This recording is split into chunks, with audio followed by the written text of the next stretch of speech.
크리스천인 우리는 보통 1월 1일 창세기 1장을 읽으며 한 해를 엽니다. 웬만해서 모든 사람이 아는 창세기 1장 1절은 태초에 하나님이 천지를 창조하시니라 입니다. 사실 한국어 성경을 읽으면서 우리는 그냥 하늘과 땅을 창조하신 하나님으로 생각할 수 있지만 신기하게 영어 성경은 하늘을 heaven이 아닌 heavens라는 복수를 사용했습니다. 하늘이 하나가 아니고 여러 개라고? 뭔가 낯선 듯하나 이는 그 안에 하나님께서 숨겨놓은 메시지가 있는 것 같습니다. 삼위일체 하나님의 개념을 아는 우리라면 하나님이 새 위격으로 존재한 하나의 하나님이시라는 것을 압니다. 그리고 새 하나님은 분명 복수형인데 그 하나님이 나올 때 나오는 동사는 단수형 동사입니다. God are가 아니라 God is인 것이지요. 이와 비슷한 개념으로서 우리는 하늘을 생각해 볼 수 있습니다. 사도 바울도 셋째 하늘에 대해 언급한 것을 보니 분명 하늘은 하나가 아닙니다. 물론 바울이 구체적으로 어떤 하늘이라고 언급하지는 않았지만 적어도 세 개의 다른 하늘이 존재한다고 볼 수 있습니다. 물리적 관점에서 우리 눈에 보이는 하늘, 즉 새가 날아다니고 공기가 존재하는 그 하늘이 첫 번째입니다. 그리고 그 너머에 태양과 별들이 있는 우주적 하늘이 있고 그 다음 하나님이 임재하고 계시는 하늘, 즉 영적 하늘이 있습니다. 솔로몬도 이 하나님이 계신 곳을 인식하고 있었기에 하늘과 하늘들의 하늘이라고 성경에서 말했습니다. 결국 하늘은 우리 눈에 보이는 하늘과 보이지 않는 하늘로 구분시켜 볼 수 있을 것입니다. 하지만 우리가 기억해야 할 것은 이 보이는 하늘과 보이지 않는 하늘은 하나의 문으로 서로 연결되어 있다는 사실입니다.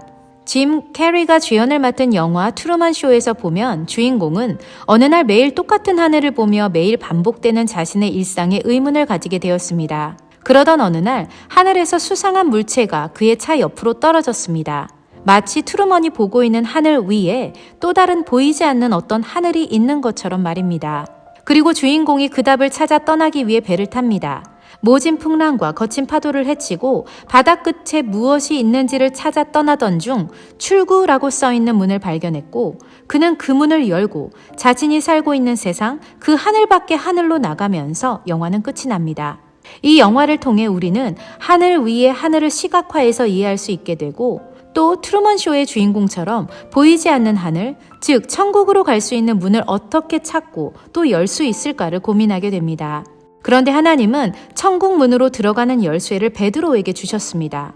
땅에서 매이면 하늘에서도 매일 것이요 땅에서 풀면 하늘에서도 풀리리라고 말씀하시면서 말입니다. 이로 보건대 천국에는 문이 있고 그 문을 여는 열쇠도 필요합니다. 하지만 천국 열쇠를 가진 베드로는 특정한 한 사람이 아닌 교회 전체를 의미하고 있기에 교회가 바로 천국으로 들어가는 문이 됩니다. 교회는 하나의 개체인 것처럼 보이지만 예수님의 보혈의 피로 씻음받은 수많은 사람들의 모임, 즉 공동체입니다. 복수이면서 단수? 이것이 창세기 1장 1절에서 우리가 발견할 수 있는 신비입니다. 하나님은 한 분이시지만 세 분이시고 복수의 하늘이지만 곧 하나의 하늘이며 그리고 교회는 단수이지만 그 안에 모인 여러 사람들의 복수이기에 우리가 교회에 함께 모여야 비로소 천국 문을 여는 열쇠가 된다는 사실을 기억합시다.